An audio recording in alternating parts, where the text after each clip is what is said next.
దేవుని తపన ఏముంది? మనుషులు రక్షించబడాలి. యేసు ప్రభు ఈ లోకంలో ఉన్న ధనము కొరకు కానీ, ఈ లోకంలో ఉన్న మేడలు మిద్దలు కొరకు కానీ దేని గురించి కూడా రాలేదు. ఎవరి కొరకు వచ్చాడు? మనిషి కొరకు వచ్చాడు. మనిషి రక్షణ అంటే ప్రతి మనిషి యొక్క ఆత్మకి విలువ కట్టలేనంత విలువ ఉందన్నమాట దేవుని దృష్టిలో. అర్థమవుతుందా? దేవుడు ఎంతగా ప్రేమించాడు, తన ప్రాణాన్నే ఇవ్వడానికి సిద్ధపడి ప్రాణాన్ని ఇచ్చాడు. నమ్మిన వారు ఆమె చెప్పండి.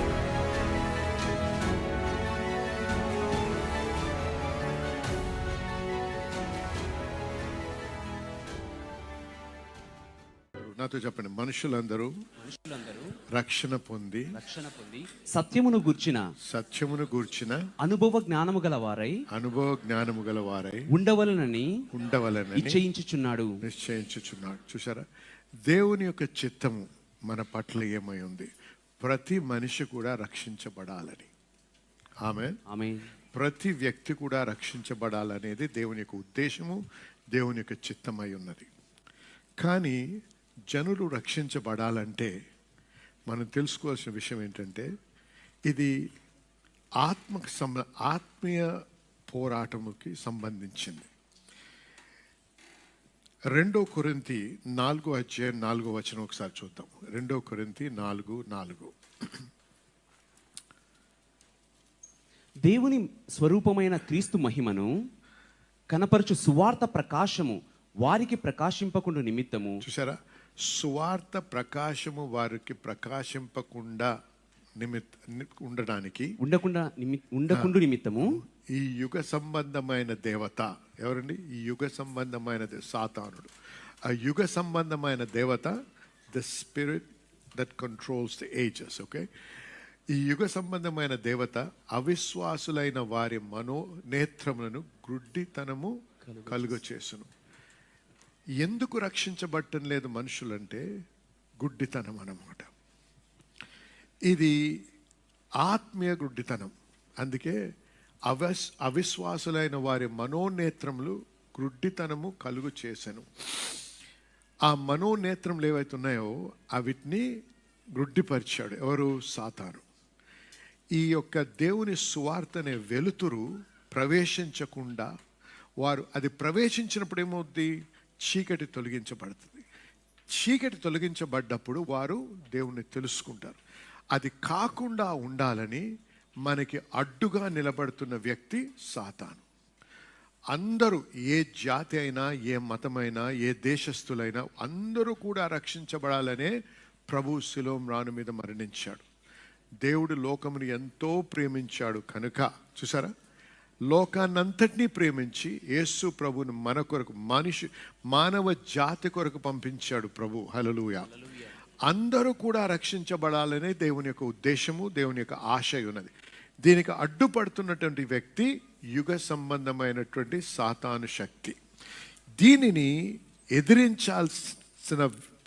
ఎదిరించి ఓడించడానికి దేవుడు తన సంఘాన్ని ఇక్కడ స్థిరపరిచాడు. సంఘము యొక్క బాధ్యత ఏమైంది? మనము దేవునితో ఏకీభవించి, ప్రభు ఎజెకియల్ ఒక మాట అన్నారు, can I find somebody who can stand in the gap. ఎడమలో నిలబడగలిగిన వారు, చూసారా, అంటే దేవుని యొక్క ఉగ్రత రాకుండా ఆపడానికి ఎవరో ఒకరు ఆ యొక్క ఎడమలో నిలబడాలి. ఎడమలో నిలబడే బాధ్యత సంఘానికి ఉంది. రక్షించబడని వ్యక్తులందరూ మనకి దేవుడు ఇచ్చిన వాక్య ప్రకారం మనం చూసినట్టయితే యేసు ప్రభువుని అంగీకరించకుండా రక్షణ పొందినటువంటి వారందరూ కూడా నరకానికి వెళ్తారు. కానీ నరకానికి పంపించాలనే సంతోషం కానీ ఆ ఉద్దేశం దేవునికి లేదు. కానీ దేవుని తిరస్కరించినప్పుడు, ఆ సువార్తను తిరస్కరించినప్పుడు ఇంకో మార్గము లేదు కాబట్టే నరకానికి వెళ్తారు. వారు వెళ్లకుండా ఉండడానికే ఆ ఎడమలో ఎవరన్నా నిలబడతారా అంటున్నాడు ప్రభు. ఇది మన బాధ్యత. మనం చూసారా, ఇప్పుడు వర్డ్స్ రిలీజ్ అయ్యాయి. వాక్యము రిలీజ్ అవగానే అనేక మంది ముందుకు వచ్చారు, ప్రార్థన చేయించుకున్న ఆశతో వచ్చారు. మనం ఎదుర్కొనే సమస్యల నిమిత్తం మనకు పరిష్కారం కొరకు ఎదురు చూస్తున్నాం. దేవుడు మనకు విడుదలిస్తాడని, మనకి స్వస్థత ఇస్తాడని, మనకి అభివృద్ధి కలిగిస్తాడని, మనకి జయాన్ని ఇస్తాడని ఆశతో దేవునికి దగ్గరకు వస్తాం. తప్పు లేదు, అవన్నీ దేవుడు అనుగ్రహిస్తాడు. కానీ ఇవన్నీ కూడా గమనించండి ఒకసారి. మన ఆశలు, మన అవసరాలు, మనకున్నటువంటి సమస్యలు తీర్చబడడానికి వస్తున్నాం. దేవునికి స్తోత్రం. అందుకు దేవుడు ఏమన్నాడు? మన అక్కర్లన్నీ తీరుస్తానన్నాడు, మన అవసరాలని తీరుస్తానన్నాడు, రోగాల నుంచి స్వస్థపరుస్తానన్నాడు, విడుదల కనుగిస్తానన్నాడు.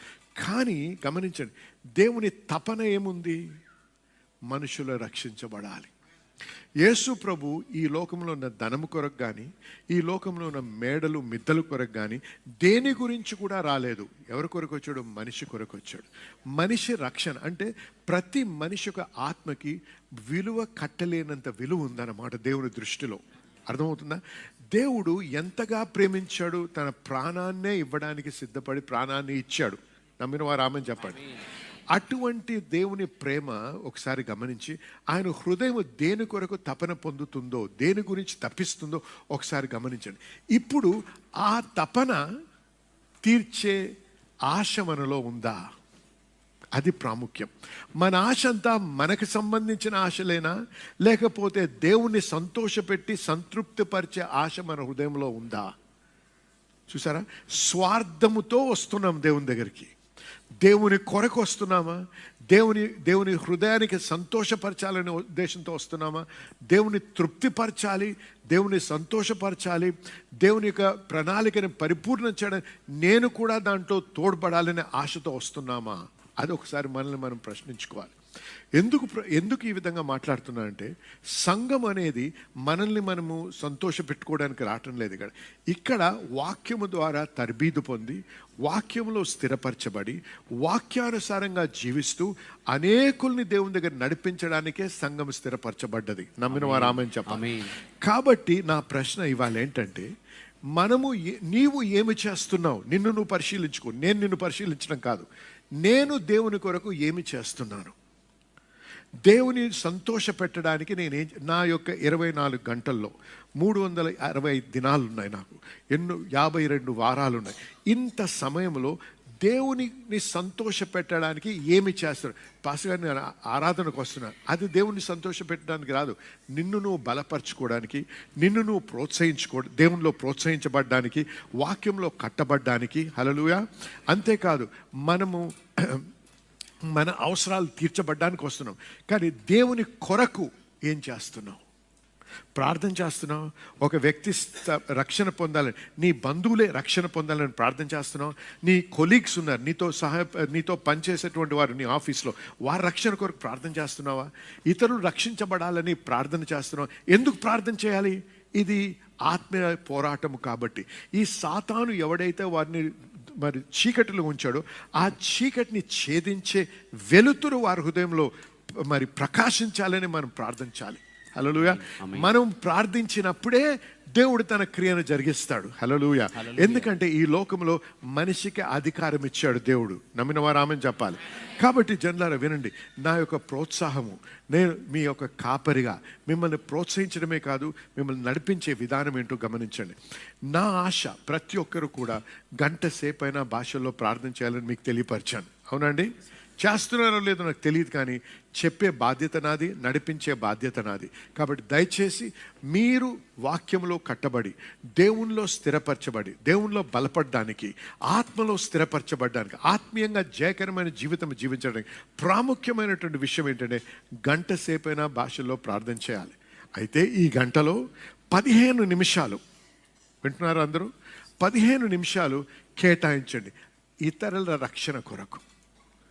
మీ బంధువులు అవ్వచ్చు, మీ స్నేహితులు అవ్వచ్చు, మీకు తెలిసినటువంటి వారు అవ్వచ్చు, ఎవరో ఒకరి కొరకు, ప్రభువా ప్రతి వారము అనేకులు మా సంఘంలో రక్షణ పొందాలి. ఇక్కడ వచ్చినప్పుడల్లా, మనం కూడుకున్నప్పుడల్లా, లేకపోతే లైఫ్ గ్రూప్ అవ్వచ్చు, ఇంకొక రూఫ్ టాప్ అవ్వచ్చు, ఏ క్యాంపస్ అని అవ్వచ్చు, ప్రతిసారి అనేకులు రక్షించబడాలి అని దాని గురించి ప్రార్థన చేయాలి. హల్లెలూయా. ప్రార్థన చేస్తూ, భాషల్లో ప్రార్థిస్తూ, వారి కొరకు ఆ సమయం కేటాయించి వారి రక్షణలో నడిచేటట్టు మనము దేవుని దగ్గర గోజాడాలి. మనం తెలుసుకోవాల్సింది ఏంటంటే, ఇతరులు రక్షించబడ్డప్పుడే, మనుషులు రక్షించబడ్డప్పుడే రాజ్యము కట్టబడుతుంది. హల్లెలూయా. ఒక కుటుంబం ఎలా పెరుగుతుందండి? బిడ్డలు పుట్టినప్పుడు. ఆమేన్. బిడ్డలు పుట్టడంతో కుటుంబం యొక్క సైజు పెరుగుతుంది, అంతేనా? అలాగే నూతనంగా రక్షించబడ్డం ద్వారా అనేకులు, అది దేవుని రాజ్యము విస్తరిస్తుంది, దేవుని రాజ్యం బలపడుతుంది. ఈ బాధ్యత మన పైన ఉంది. ఆమేనండి. ఆమేన్. కాబట్టి ఈ రోజు నుంచి మీకు ఇచ్చే సవాల్ ఏంటంటే, మనం ప్రతి ఒక్కరం కూడా ప్రతిరోజు 15 నిమిషాలన్నా మనం ప్రార్థన చేయాలి. మీరు దయచేసి గమనించండి, మా వాట్సాప్ నంబర్కి మీరు సబ్స్క్రైబ్ చేయకపోతే దయచేసి చేయండి. యాప్ని డౌన్లోడ్ చేయండి. ఎందుకంటే దానిలో ప్రతిరోజు మీకు ఒక కన్ఫెషన్, ఒక డెక్లరేషన్ పంపించి ప్రతిరోజు మీరు ఆ డెక్లరేషన్ చేస్తూ 15 నిమిషాలు మీరు ప్రార్థించాలి. హల్లెలూయా. హల్లెలూయా. ఎప్పుడైతే దేవుని హృదయానికి దగ్గర, దేవుని హృదయానికి సంతోషం కలిగించేది, లేకపోతే which is very close to his heart, సన్నిహితంగా ఆయన హృదయాన్ని తాకేటువంటి విషయం ఏంటి? ఆత్మరక్షణ. ఎప్పుడైతే దేవుని యొక్క ఆశను నేను పరిపూర్ణం చేయడానికి నన్ను నేను సమర్పించుకుంటానో, దేవుడు నా ఆశలు పరిపూర్ణం చేయడానికి తోడ్పడతాడు. హల్లెలూయా. కాబట్టి నాకు ప్రమోషన్, నాకు ఇంక్రీజ్, నాకు జాబ్ కావాలి, నా కెరియర్ ఇది అవ్వాలి, అవన్నీ దేవుడు చేస్తాడు. దేవుడు చేయలేంది నువ్వు చేయాలి. దేవుడు చేయలేంది ఏంటి? ప్రార్థించడం. హల్లెలూయా.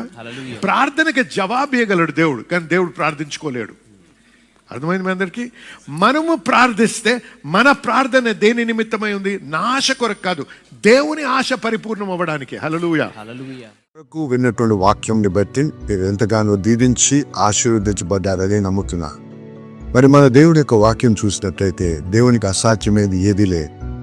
మనము అనేక కష్టాలు, లేకపోతే అనారోగ్యాలు, లేకపోతే అనేక అవకతవకలు ఎదుర్కొంటా ఉంటాం.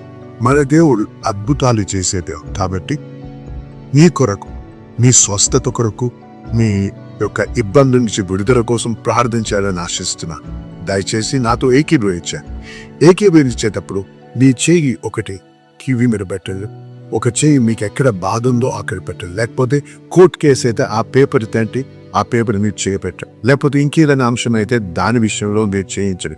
ఇదంతా ఏంటంటే మనం విశ్వాసాన్ని విడుదల చేసే పద్ధతి.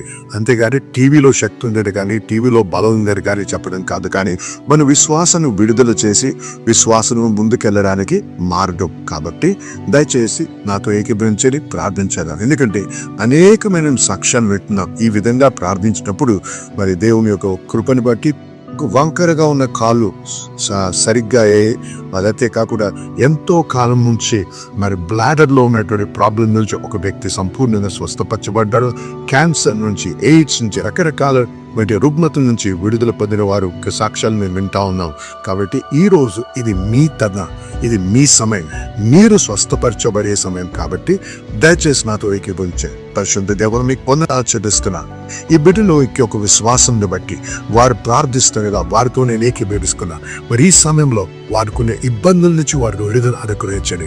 ప్రతి విధమైనటువంటి రుగ్మత నుంచి, ప్రతి విధమైన ఆరోగ్యం నుంచి, ప్రతి విధమైనటువంటి సాతాను బంధకం నుంచి వారికి విడుదల కలుగును గాక యేసు నామములో. ప్రభువా, చర్మ వ్యాధి, కిడ్నీ ప్రాబ్లం అవ్వచ్చు, లేకపోతే హార్ట్ ప్రాబ్లం అవ్వచ్చు, లేకపోతే ఏదైనా సరే యేసు నామములో దాన్ని గద్దిస్తున్నాం ప్రభా. నాయన అది వర్టిగో అవ్వచ్చు, లేకపోతే మరి కాన్స్టెంట్ తలనొప్పులు అవ్వచ్చు. ఏదైతే నేను ప్రభా మీరు స్వస్థపరిచే యెహోవా ప్రభా, మీరు మాకు స్వస్థత అనుగ్రహించే యెహోవా రాఫా నాయన. కాబట్టి మీ పేరుట, మీ నామంలో ప్రార్థిస్తున్నాను ఆయన.